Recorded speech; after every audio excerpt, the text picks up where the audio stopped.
What's up, guys? Happy Halloween! This is Byron once again, and today I'm doing another review on one of the most nostalgic Halloween haunt shows that were part of the early Cedar Fair era. It was similar to Beetlejuice's Rock and Roll Graveyard Revenue, or Review, whatever. It originally ran in the late 2000s and returned prior to 2015, and that is Ghouls Gone Wild.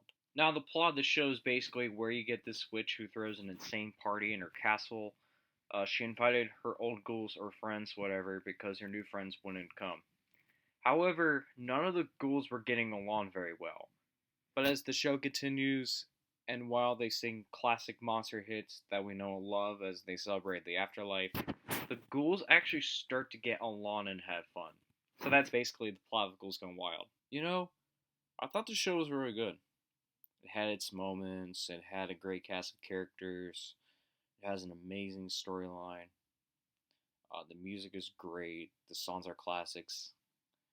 The effects were cool. And the design was awesome. I remember when I got interested in the show in 2014. And speaking of that, Ghouls Gone Wild originally performed at Kings Island from 2008 to 2010 and was revived in 2014. Before I saw the show in person, I watched it on YouTube a few times and it was insane. I personally loved it because of how good and classy it was. And when I watched the show at Kings Island 3 times in person, I thought it was almost as good as the original, but with some minor changes. There has been a big difference for Ghouls Gone Wild between the original version and the revival version. In the original, the witch would come up and talk while introducing the show. There would also be an announcement after that where they would say, Kings Island and Cedar Fair Entertainment probably present Ghouls Gone Wild. There was different music before and after the show. They even had special effects like the fog and spark effects. And in one scene, spoiler alert, between the end of Time Warp and the beginning of Let's Go Crazy, the ghouls, except the witch, would lay down. In the revival, the witch, the mummy, and the female vampire had different hair colors, styles, outfits. They added the backup dancers who were known as the Black Cats, because they dressed up as the Black Cats as part of the revival. The logo has a different design, which I thought the new design looked way better than the old one. There was different music before and after the show. They removed the special effects and the announcement at the beginning of the show. And the witch would no longer do anything at the beginning but coming in silently in every performance. What was also strange was that the ghouls would now stand up being tired instead of laying down near the end. I'm not sure why they made some of those awkward changes. Even if both the original and revival versions are good, the show has a special place in my heart. It was something I loved when I was in middle school, and it was even around when I was in elementary school, but I didn't know anything about the show at the time. Ugh, it's been rough for this decade. In 2010, the show would no longer perform during Halloween Haunt.